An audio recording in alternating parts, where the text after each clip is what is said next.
In today's vendor spotlight, we have the one, the only, Jeff Greenberger discussing Late2Lien.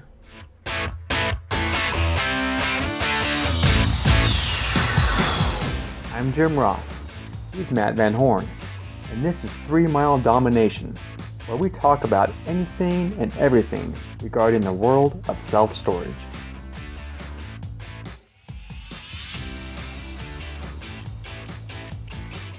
All right, hi everyone, this is Jim Ross, and this is episode number 19 of the 3 Mile Domination Show. And this one here, we got another vendor spotlight.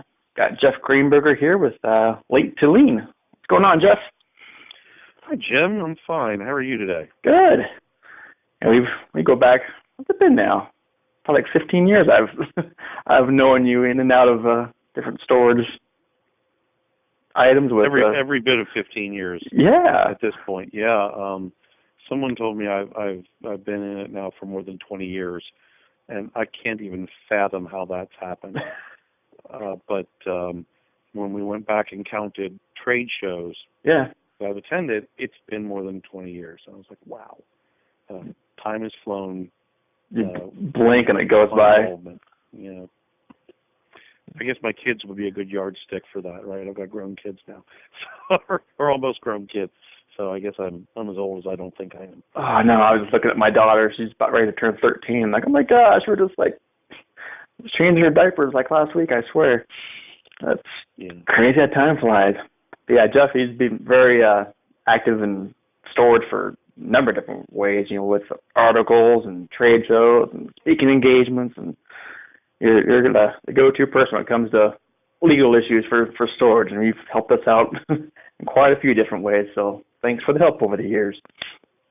You're welcome. You know, I think most people in the industry do know me as an industry attorney that handles those kind of problems, and it was that issue that people coming to me not doing the lien sales right or getting sued for it that really helped me develop Late2Lien. And so now I sort of wear two hats, and it's always funny because people are like, well, wait, are you wearing your lawyer hat or your Late2Lien hat? Maybe it's a little bit of both. I never know. So yeah, we developed this really cool product called Late2Lien, basically to help operators because they were having lien sale issues that I saw in my law practice. Well, exactly. It sounds like you developed it out of the need because so many questions you're getting for your law practice all revolved around, lien procedures and people getting sued, not doing their auctions correctly. And so you created this product, this service to make sure things are being done correct. A little bit like brute force cybernetics, right? Create the need and so. Yep. So it was born out of the idea that I had a lot of clients asking me all the time, am I doing this right? And my answer was always very guarded. I mean, as a lawyer, I guess you have to be guarded anyway. Sure. Guarded because people would say, well, wait a minute, the form is right. What are you going to do with it? Right? The next thing could be the critical step that you mess up. Yep. And people are like, well, what do you mean? And I'm like, well, you can't just fill this form in and stick a stamp on it and let the mail guy take it with him or her. You got to send it the right way, and it's got to be, back then it was trackable, via certified mail or other. And people were like, wait a minute, I thought I could just have my software email these things. And, maybe not, but in this case, what you're doing with these notices is really problematic. And then the problem became, okay, so you did this notice, right? What's your next step? Well, the manager went on vacation last week, so we don't know. All right. Well, now all the time frames are screwed up. Yep. So, or why did your manager do it this way? Well, that's the way we've always done it. And I said, I went to that university, but that doesn't make it right for self-storage. Yep. I contended that my university seal with the Latin around it translates to because we've always done it that way. But learning from somebody, inheriting that mantra, that program, that way of thinking isn't always right. And so what we actually found out as we started peeling the onion back, the layers of the onion back, is that a lot of people were doing their lien sales wrong. And we're lucky we caught a lot of them before they actually blew up, right? Yeah. And I'll give you the perfect example. Some of the states tie the rental agreement right into your lien sale rights. California is the best example. There's only a couple requirements in the California statute for what a rental agreement has to say. One of those requirements starts off by saying you won't have lien rights unless you provide space for this particular question and get an answer to it in your rental agreement, right? And so it really should even start back with the rental agreement not being right, not being statutorily correct. In a place like California, if you don't ask the right question, you don't even have lien rights to start. Jeez. But then people didn't understand what had to happen next and following, and I don't blame them. Most self-storage statutes aren't very long to read, right? But there's a reason that people like the SSA annotate them, because every word means something. There's meaning. There's a big difference between may and shall. Yep. And it's funny, there's a lot of self-storage requirements that people don't know about because they don't understand that not everything about self-storage is contained in that statute. One of the best examples I had this week, I was talking to a guy from New York, and he's like, why do you think you have to advertise that way? And I'm like, well, that's what the statute requires. There's nothing in the New York statute that describes advertising that way. I'm like, oh, yeah, you're right. The advertising requirements that the statute rely on are in the UCC. He's like, well, how'd you know that? I'm like, you just read these things long enough and you start to put two and two together. Yeah. So, people don't understand that just those 4 pages of statute that they may have gone over don't always answer the question. The number one question like that is, do I have to use an auctioneer?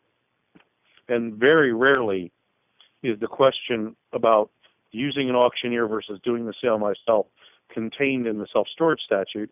The legislature just assumes to flip to the auctioneer section of the statute, the auction regulations, to look for the answer about whether or not you can use an auctioneer or have to use an auctioneer or not. As a matter of fact, and we're recording this in August of 2016 in case this takes on a shelf life, Pennsylvania just signed, the governor just signed in the last week, this just absolutely massive change to the statutes for auctioneers to make it almost impossible for people to do their own sales or to use the electronic sales services. Really? It's really big. I don't think the industry knows a lot about it yet, but as they find out about it, they're going to find out that basically you have to have an auctioneer's license to conduct an auction. And so if you're an online lien sale service in Pennsylvania, at least as we sit here today, without an auctioneer's license, you are probably in violation of the new law, which is now in effect. Wow. So keeping up with that stuff is more work than most operators would ever want to do. There's just no sane way that small to mid-size operators, especially if you're going to span more than one state, really should be keeping up with these developments like I do. I mean, it's my living to do it. It's not yours. Yours is to run a facility, and that's got a whole lot of other aspects to it that I don't know and understand and work with. So my job is to understand that stuff. And because of that, and because I couldn't look over everyone's shoulder every day to watch what their managers were doing, we developed this automated software called Late2Lien that does it for you. I'll describe it a little bit if that's okay. Please, yeah. So what Late2Lien basically does is it's automated. And you always got to remember, there's no gray matter involved here. You say a certain date Late2Lien can take over managing the person in default. So we don't try to cut in on your late fee or anything like that. You pick the number of days late we start. Most operators pick day 10 or 15. It depends on the state. Some states it could be a little bit later, but that's normally a really good starting date. If someone hasn't paid you by day 15, they're probably going to remain late for quite some time. Yep. And that would be the good time to turn it over to us.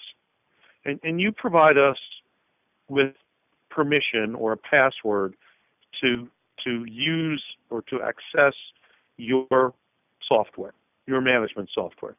And that raises an interesting point.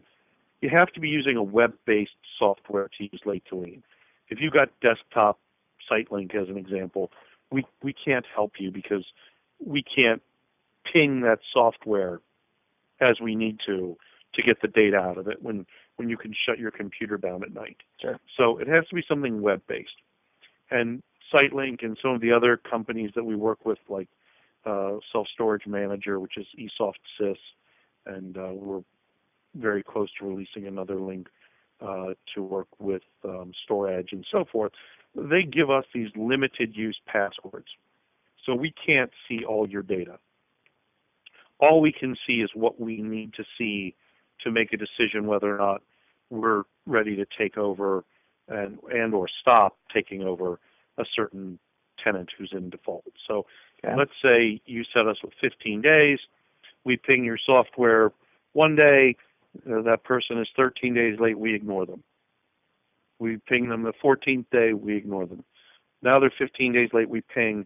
We start managing that default for you. Okay. The first thing we do, which I think is very rare in the industry, is we run a military search. So you have a full military affidavit on the person. Now that requires you're having a social security number in your software, because that's the only way we can 100% check it. But it's a good reason to have a social in your management software for the tenant. We run a military check. We run an address scrub through the United States Postal Service. We will never change the address that you have in your software as the last known address, but if we find a better one, we will add it to the mailings, right? Perfect. So Yep. If someone didn't tell you they moved, but they told People Magazine they moved, we will have that better address for you. We will then send a series of late notices. And again, because no statute requires late notices, I cannot say that they're in compliance with any law, because they're not, right? A late notice is custom to what you need to say, because there's no statute that says what it needs to say. Gotcha. But we'll send those late notices. We'll send them via mail, and if you have email address or addresses for the tenant and the alternate contact and so forth, everything will be emailed as well. And then we actually do the magic stuff, right? We then use the information from your software to properly compose and properly send the necessary required notices under the statute. And that can mean a lot of different things in a lot of different states. In a state like Ohio, where I'm from, that means one default notice, okay? But it means one default notice sent to your occupant and to any lien holders, because Ohio requires notice to lien holders. Yep. In other states, lien holders aren't required, but alternate contacts are. So whatever group of addresses you have, we will send the proper notice, properly composed, with the proper information in it, to the right people the right way, or the right entities the right way. And that's an important aspect, the proper notice. Right. I mean, it's written correctly. It's what needs to be sent out in the right way. At the end of the day, this is a legal compliance business, right? Our main hook for most people, everyone has a different pain point. Some people want to be able to never really pay attention to their lien notices and so forth. But for most people, the pain point is, if my manager does it wrong and gets me sued, then what, right? So Late2Lien backs up its work on the notices, not the data. Your data has to be right. Yep. But if your data is right and our notices are wrong, if we calculate times wrong, if we don't leave enough space between the notices as required by law, if we don't serve it the right way, if we don't keep proper track of those things, then we've got $1 million Lloyd's of London insurance policy to cover our liability. You get sued, obviously you're going to want us to defend you for a defective notice. Now, if the notice is defective because you didn't keep up with changes of address, or you don't tell us that there's a lien holder that you know about, then, that's different. But at the end of the day, most people want this service because we're taking over, or, at least it's the buddy system for legal compliance. Mm-hmm. So we do the legal compliance. We send it the right way, whether that's first-class mail, certificate of mailing, first-class mail. In some states, Hawaii or something like that leads to mind, it's still certified mail, return receipt requested. But whatever state we're doing, if there's an email address, we're also going to send it via email. And we have a very nice email product that tracks and follows the email, so that literally on our website, if you're a customer, you can look at that email and see that the tenant received it, opened it again, and deleted it, or wow. whatever they did with yeah, it. That's great. So we can tell you the day it was transferred, the time it was transferred, the day it was put in their mailbox, whether they ever opened it, how many times they opened it, whether they eventually deleted it. So if you ever get to court and the tenant's saying, I never got the notice, I don't know, it didn't go to the right address or something, Yep. we'll have the email backup as well if you have the email address, and they, most people don't change their email address just to avoid this stuff. If it's blocked, we'll show you that it was blocked so that the court can look at it and go, oh, see, here's the problem. They mail it to the last known address as required by law, and you block their emails. So, that's on you, not Mm-hmm. Yep. So, huge. Everything we do, printed-wise, is 2D barcoded. It's digitally photographed at a high speed and is saved to the cloud. So you can always see the actual image of the document. Not a reprint, not a recreation, not what we think went in the envelope, but what actually went into the envelope to be mailed. It normally takes about 24 hours to get up after it's printed, but you'll always be able to look at it. We have some people who, consider themselves competitors who, can never actually show you what went out. They can reprint what they think went out. And look, we're a premier partner with SiteLink. They were our first choice to work with, and most of our customers like SiteLink and use SiteLink. But SiteLink offers a different option if you want to send your own notices without using Late2Lien, but it doesn't save a copy, which I think is crazy. That's asinine. Yeah. Yeah, I mean, if I were that, working on that product, I'd be, the next iteration we got to do is we got to actually save a copy. But it's data heavy. I mean, you got to have bandwidth and space to do that. Yeah. And, SiteLink has other fish to fry, so I assume that's why they don't do it. Well, I'm not encouraging them to compete more with me. So there are people who do certain functions like we do, but no one puts the whole package together, which is the proper, checking of military, the proper checking of addresses, the sending, not just by email, even if that's permitted in your state, by mail, the imaging, the saving. We promise in our service agreement that if you end up selling the unit, we'll save all that image and all that paper, that documentation online in the cloud for 7 years. Mm-hmm. Wow. So it's there if you're sued a year later or 2 years later.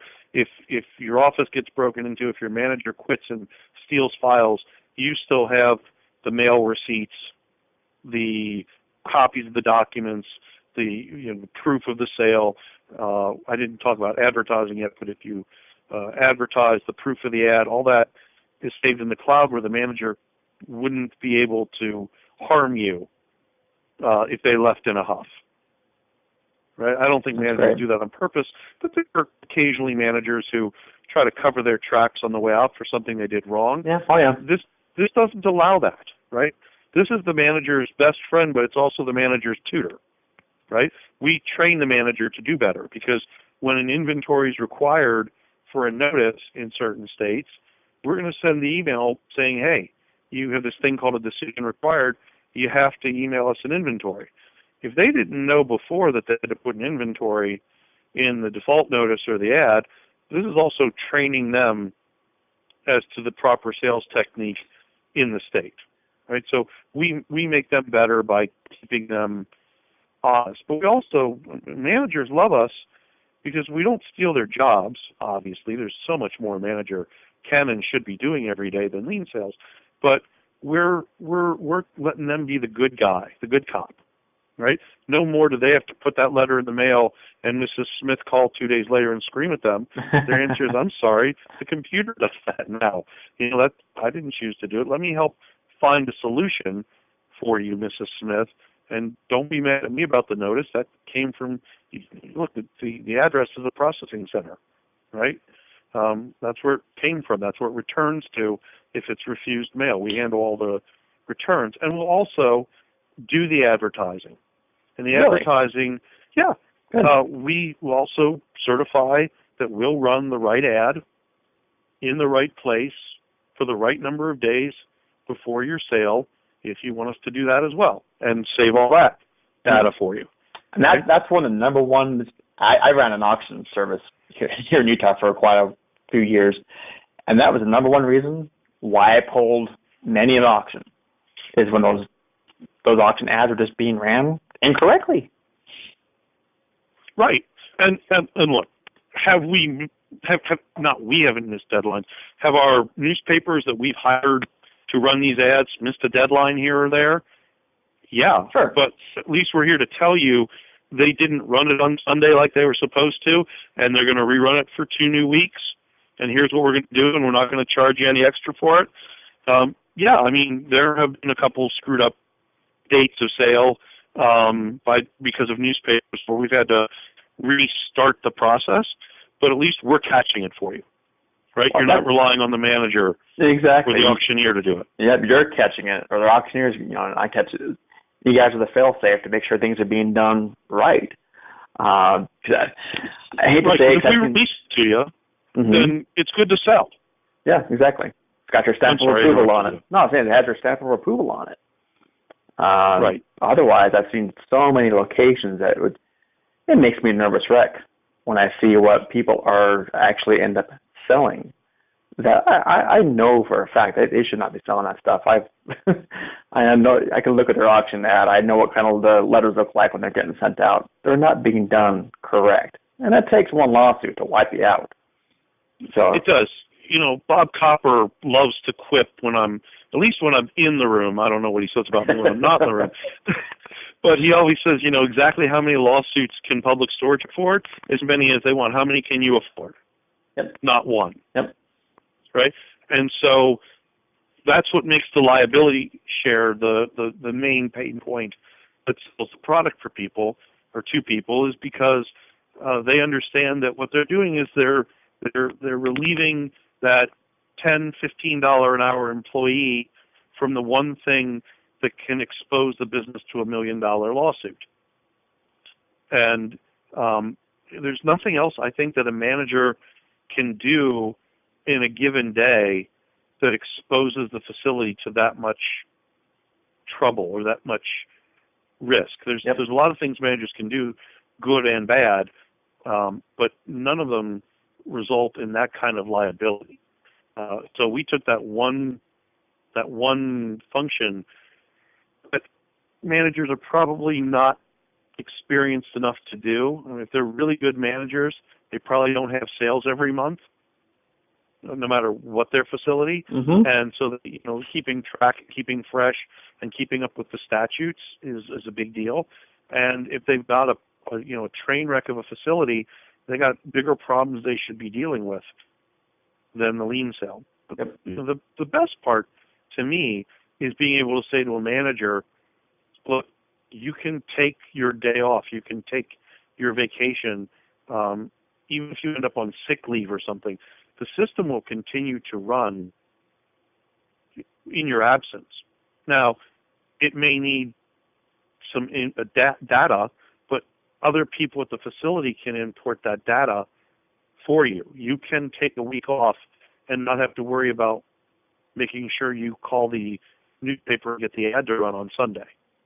We can handle that, and we do it. And we do it for a lot of facilities around the country, and we do it already for real big operators, not the 4 largest, but that's okay. But for some of the other largest companies in the country, they love it because they know that their regionals can't really keep track of this stuff every day, or at least shouldn't be. That there's so many other revenue management issues and marketing issues that the regionals should be working on, yep, that they shouldn't be checking lien notices every day, right? And we actually will, in the near future, offer sort of that service where we actually put the regional manager seal of approval on a lien sale if that's something you want to pay for, right? So we'll actually not just hand it back to you saying it's done properly, but we will compare rental agreement to lien sale notices, the same things a regional would do. That's an extra charge. But the other thing about Late2Lien is it's not, I hope, not that expensive. There's no sign-up fee, no monthly minimum, no anything like that. It's just $12 when it's used, plus postage. So if 4 people are more than 15 days late this month and they fall into Late2Lien and we start managing them, it's $12 plus postage no matter how far they go. Now that would be plus the cost of the ad. Yeah, if you want us to do the advertising. And we charge an administrative fee to handle the ads, which is 10% of the ad cost. But if you just want the regular Late2Lien service and you'll run your own ad, we'll give you the template for the ad, right? So we will give you a completed ad if you want to be responsible for running it, filled in correctly, word for word how you should run it. So we don't care if we run your ad or not. It's just if you want to have that lead time and that attention to those sale dates paid by us so that you know it ran, and like I said, manager can be sick or go on leave or whatever, the ad will still run in the right place on the right dates with the right information, that's fine. If you don't, you will have the completed ad template right on your Late2Lien webpage, and you can pull it off and put it up on the internet if that's what's right for you in your state. Yeah. Or you can submit it to the National Enquirer if that's the right newspaper in your state, which it's not, by the way. I'm joking. It doesn't matter to us. The administrative fee we make is not a big enough deal for us to fight for it. It's really preference. It's just how much of that compliance do you want us to handle? And if you're an owner and you say, look, my manager can be doing better things, out leasing units or out marketing or getting curb appeal back in shape or cleaning up other accounts receivable, then we might be the right answer for you. If you're absolutely positive you're doing it right, step by step, every day, then we may not be that right answer for you, because then it's $12 you don't need to spend. But let me have a look at it, and I'll tell you if I think you're doing it right too, because many times people come to me and say, we're perfect at what we do, and I take a look at it and go, you're using a North Carolina form, and you're not perfect. You're not even close to perfect. You're not even remotely in the same state as perfect. So it kind of comes back to that's the way we've always done it. So they think it's totally fine. It's perfect. Right. Yeah. Never had a problem. So why would I outsource that? And by the way, a lot of my clients put the price of the outsourcing back in on the tenant. Right. It's just another default charge. Yep. You charge your late fee, and then you would charge a fee for, as an example, sending out the first late notice. You could build that fee into that first late notice or first lien notice. Exactly. And you know how many people pay before the sale. Our statistics tell us 96% of the people cure in some way, that you're only selling 2 to 4% for the people who actually go into default on average. And those should be your statistics as well. And Jim, I assume that's your experience as well? Oh yeah, definitely. Yeah. All right, so 2 to 4% of the people aren't going to pay you back for the service, but everybody else is. So this should be a relatively revenue neutral decision for you. This is not, don't take 12 and multiply it by 10 and say, oh gosh, $120 a month, there goes my profit margin, which I hope you have more profit margin. But, if you can add it in as a charge to your tenants and they pay it when they cure as part of all the other fees, the late fee, the other charges, then you should be recouping most of that 120. Yep. And if you put it in maybe as 15 to cover some of the postage, you should probably turn out to break even on that. Yeah, it's a wash. Yep. It should be a wash. So to us, it's a no-brainer decision. Why wouldn't you want us to take on that responsibility for you if it doesn't really cost you much or anything every month if you do it right, if you follow our advice and add it as a charge? Now, one other thing that I've seen, this is just free cautionary advice. We've seen some of the really big, especially the national operators, put in some sort of one-time big fee on the day that someone goes delinquent, like maybe day 20 or 30, they charge a $150 default fee. Ooh. And that's to cover the default notice, the lock cut, the inventory, the ad, the sale, etc. And that is being challenged in several states, most notably with this really big class action pending in New Jersey. And I think it's problematic. We've always said, and Jim, you've known this from long ago from me, and probably before me, that you can't charge a fee for a service you haven't performed. Correct. Right? And so the logic in the class action lawsuit goes, hey, if you're charging $150 on day 30, and on day 31 you get my certified check bringing me 100% current, where's the rebate for the fact that you don't have to cut the lock, you don't have to inventory the unit, you don't have to send the final notice of default, you don't have to run the ad, you don't have to sell me? And the answer is we don't give that back to you. And that's why I think that might be a loser in this lawsuit for the operators, because it's pretty clear that if you're going to charge a fee for a service, you have to provide the service. If you don't end up providing the service, you're probably not entitled to the fee. Yep. So for anyone sitting out there saying, well, I can't add this in because I just do this really nice $75 or $100 lump sum fee on day 30, I'd caution you to talk to your attorney about maybe backing that down and breaking it up again and actually charging for the services as they're provided. You may think you're making more money that way right now, but I'm going to suggest to you that could really come back to haunt you if this New Jersey suit doesn't turn out well for the large REITs that are in it. And I don't think on that issue it's going to turn out great. I mean, they may settle, and we may never know, but you're next in line if that case results in a settlement that's non-disclosed, right? Because they still think they're right. We need to have you back on a recurring segment, Cautionary Tales with Jeff Greenberger.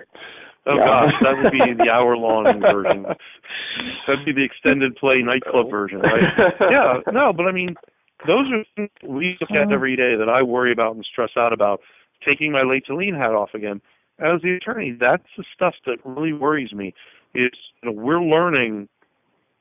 We knew, I think, not to do that, but people did it. And I'm not saying it's greedy. I'm just saying it's a way of looking at things that I think is going to come back to bite some folks in the rear end. And I get at least one call a day, and somebody says to me something like, well, that's not the way one of the really large operators, they normally say public storage or extra space, but, sure. Uncle Bob's or whatever they're going to be called now, or U-Haul, they are all way up there in that rarefied air too. That's not the way they do it. And I always like to caution them, they may not have thought through it when they did it that way, right? I think this big charge, flat rate charge for default is a perfect example of maybe not having thought through it as well as they should. And so I don't like to take my guidance, at least on the legal stuff, from these guys. Some of my retirement is tied up in them too. So I believe in them. I'm not knocking them. Go man, go. But it may not be the right way to do it. And certainly, I keep quoting Bob Copper. I guess I've sat in on too many of his speeches. In some instances, we're not smarter than them, right? They know how to do certain things, but they have whole departments that handle these lien sales, right? Whether they're doing it or not, I don't know, because I'm not there. But you and your manager, or if you're the manager listening to this, you're not smarter than them, right? You may or may not have learned to do your lien sales correctly, but it never hurts to have a look at it and see, and perhaps turning it over for $12 and charging it back to your tenant may make the most sense of all, especially if you've got a little bit of cold feet about whether you are doing it right or not. Well, great. Well, getting plenty of information here now. People who listen to this episode and want to get more information, how do they reach out to you? Well, sure. So the Late2Lien website is a pretty good source of information. The funny thing that we've decided in Late2Lien is we don't have a prefab demo that we run for you. You can't click on our website and see a demo. Okay. We actually use live data, like using live ammunition. Yeah. We feel like it's better to show you something going on, and with and without the flaws, to show you what it would really look like if you were doing it, not, oh, look, it works perfectly on day this, it does that. Gotcha. We'll show you that it really does it for a real operator who's given us permission to show you his data. So if you want, you can contact, we have a number of ways, but if you just want to go out to the website and contact me, you can do that, or you can email me at jgreenberger, that's JGRENBERGER, at late, word, L-A-T-E, then the number 2, the digit 2, lien.com. So that's I got it all wrong. J Greenberger at Late2Lien.com. That's certainly the best way. There's also my number at Late2Lien is 513-204-9633. I'm a lawyer by trade, so sometimes I can't take the call right away. But if you leave me a message, I will get back to you. And if you want, I'll put you in touch with either the customer service people or the sales folks, whatever you want. And they can walk you through some stuff. Or if you know me and you want me to do your demo, I'll do it for you, as long as you let me do it sort of off work hours or something. We'll make it work. And love for you to have a look at it and see if it's right for you. Certainly no obligation. And quite frankly, if you don't like it, if you sign up for it and you don't like it, you can turn it off. We ask for a 6-month commitment just so you can see it go through the cycle more than once. But if you really don't like it, let me know. Call me back and tell me why. And if it's not working for you, we'll either make it right or let you cut out. So probably a no-brainer offer. Yeah, that's a no-brainer right there. Exactly. Well, great. Perfect service. I really appreciate you being so generous with your time today, Jeff. It was my pleasure, Jim. Thanks for the opportunity to talk about it, and love to do another one with you about cautionary tales someday. There we go. I'm going to take you up on that. All right. Take care. I'll talk to you later. Okay. Thanks. Yeah. Bye-bye. Go to 3miledomination.com/call to schedule your free 30-minute marketing tune-up call. I'll give you solid advice you can easily implement with or without us. Until next time.